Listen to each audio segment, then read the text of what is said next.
అందరికీ నమస్తే.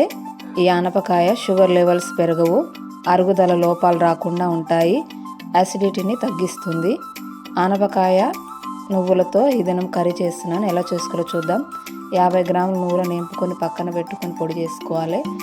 6 స్పూన్ల ఆయిల్, 3 ఎల్లిపాయలు, 1 టీ స్పూన్ తాలింపు గింజలు, 2 ఎండుమిర్చి, కొద్దిగా కరివేపాకు వేసి కలిపి ఒక ఉల్లిగడ్డ వేసుకొని ఎర్రగా వేయించుకుందాం.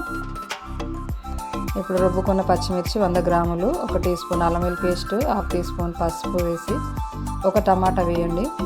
ఇప్పుడు కలిపి పచ్చివాసన పోయేంత వరకు మూత పెట్టి ఒక 5 నిమిషాలు ఉడికించండి.